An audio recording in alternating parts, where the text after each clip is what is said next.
In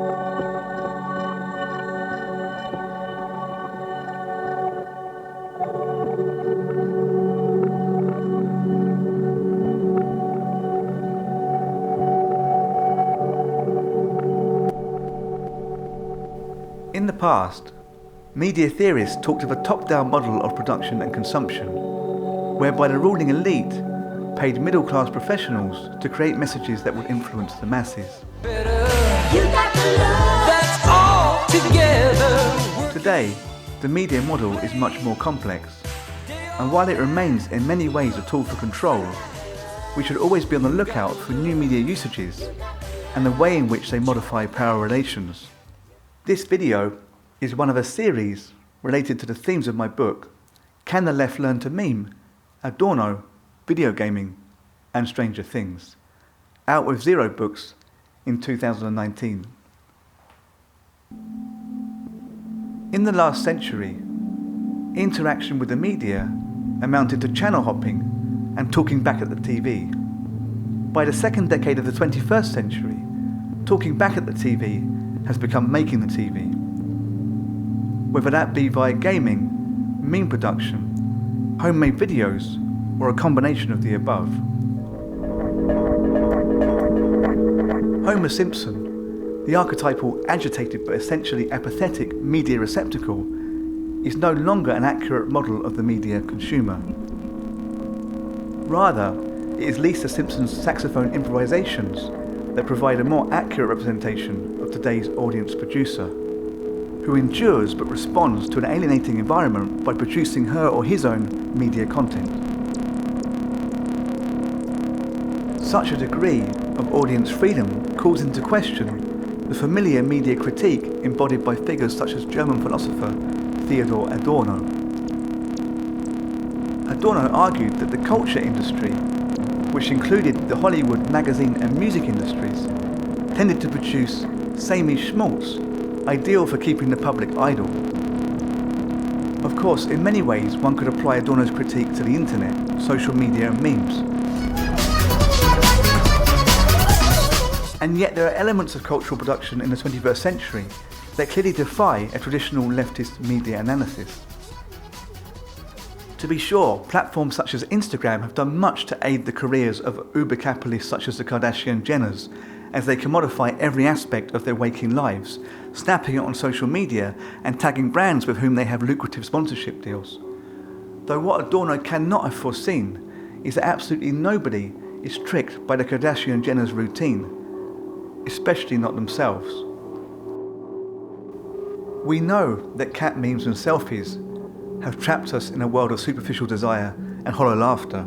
And yet, somewhere in all of this, there is an unprecedented level of choice and freedom of expression. Yes, a lot of the content on the internet somehow reinforces Adorno's vision of the culture industry as a controlling force, despite every possibility being given to the public to produce and consume anything they might reasonably want to. However, even despite scandals around privacy and data sharing on platforms such as Facebook, cracks often appear in the familiar media critique, demonstrating that while the internet may be in many ways the worst thing that ever happened to us, it might also be the best.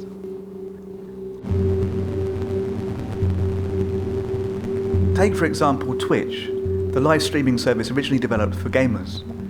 It allows its 3 million monthly broadcasters to compete for the attention of 15 million daily viewers who can comment in live chat.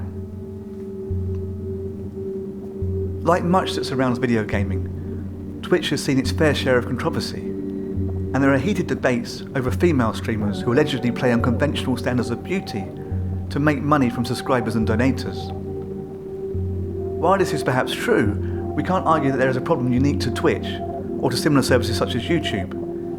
It is rather a new presentation of an existing societal relation to gender. And whilst we need to perpetually challenge bias and bigotry, we should also keep an eye out for positive use benefits of live streaming sites.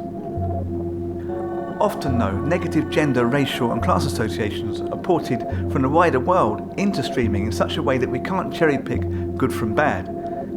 For example, take @Aya Velasca, who in 2 months has gone from novice streamer to minor celebrity with over 200,000 viewers.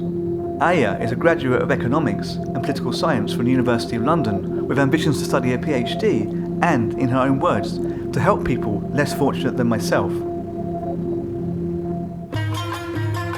On December 11th, Aya ran a stream called Turkey and Hate Speech, inspired by a stream by a fellow broadcaster at Helena Live, made one day earlier, in which Helena made a number of bigoted comments about the people of Turkey.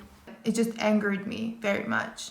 Not this particular person, I don't have anything against her, I don't even know her, she might be an amazing human being, but just speech is problematic to me, so...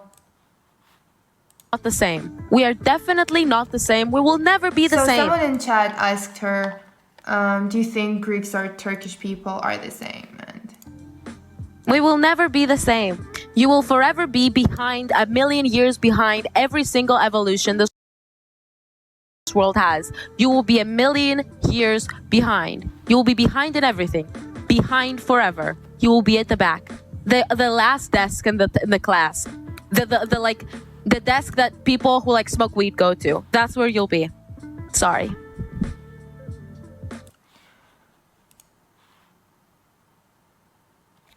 okay. So.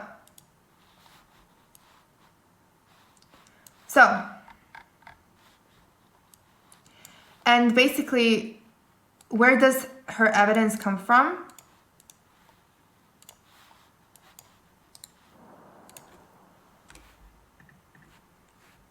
Like, basically why she holds those views.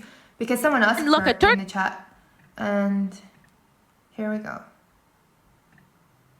I actually asked too that day. Didn't really get an answer that I hoped I would get, but yeah. It just makes me so sad. It just makes me so sad that people react to certain ethnicities and races like this. It's just making me very, very sad. It's not like I justify Ottoman Empire or whatever Ottomans did, but... News, another woman got rocked. People threw rocks at her for talking to a guy. Another father buried a daughter because he didn't like her because she disobeyed the fucking...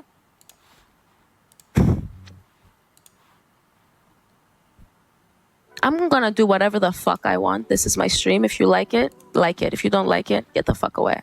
Okay? Okay. I love it when you get all fired up. And look, a Turkish... And another evidence.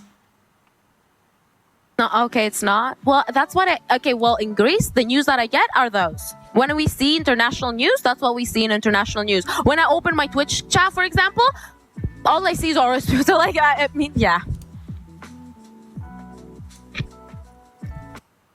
Again, nothing against this person.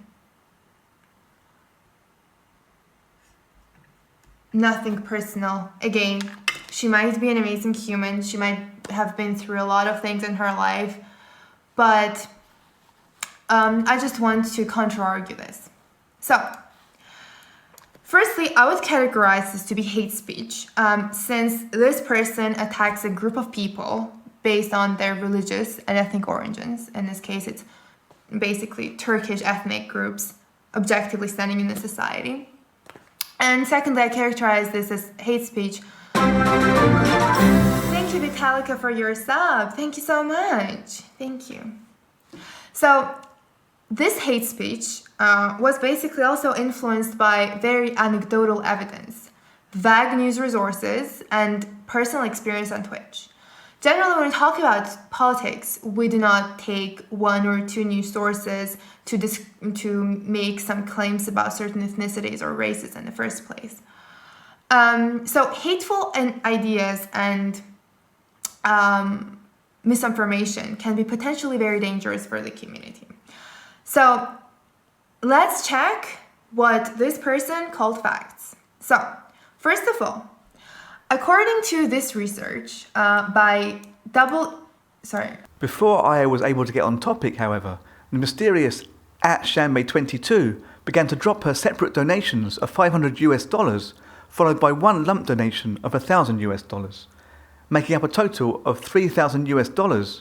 The novice streamer Aya then proceeded to Google and post the average salary of her country, Georgia, which was only $410 per month, and to play ABBA's Money, Money, Money to her equally stunned fans. Money, money, money, must be funny in the rich man's world. Precisely what @Shanbei22 wanted or expected to gain by gifting $3,000 to the erudite and by all accounts conventionally attractive Aya is anyone's guess. However, it's what happened next that's really interesting, as Aya began streaming speeches from Ataturk, the founder of modern Turkey, and Turkish poets, as a response to the racist comments of another streamer. So in one stream, we have clear evidence that young women do use Twitch to make money for doing little else than looking good. But in the same stream, we see the counter-argument that these platforms can be used for intelligent dialogue. From Berlusconian TV travesty to intelligent debate in the space of minutes. Though it's worth noting that Aya received no large donations for the entire period that she talked about politics on her stream. It would be hard to argue that Aya, or any other streamers, are a tool of control. Indeed, Twitch's 3 million streamers can be turned on and off at whim, while they get to speak to an audience they would never have had in the time of terrestrial TV.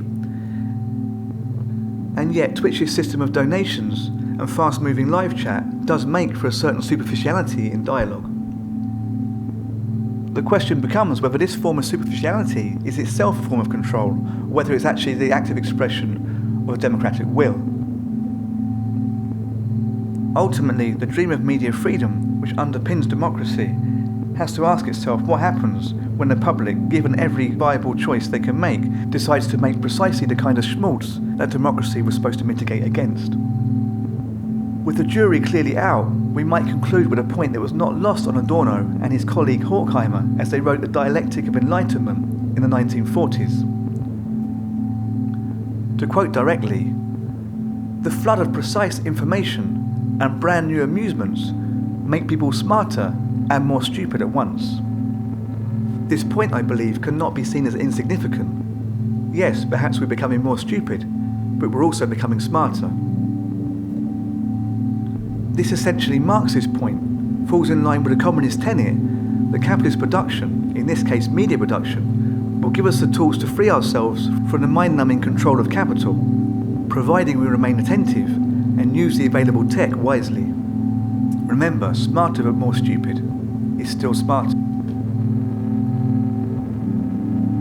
So while a top-down vision of the media may still be applicable, with the media being used to enforce the will of the elite, we need to also be on the lookout for positive aspects embedded within the negativity. Often, these aspects will be so closely linked that they will be indiscernible from one another. To give Aya Velasquez the last word, Hate sucks. Let's all love each other. Let's love Turkish people. Turkish people have an amazing country. They have a beautiful country. They're beautiful people, and bad people are everywhere in Turkey, in Georgia, in the United States, in Greece, everywhere. So if we just try to love each other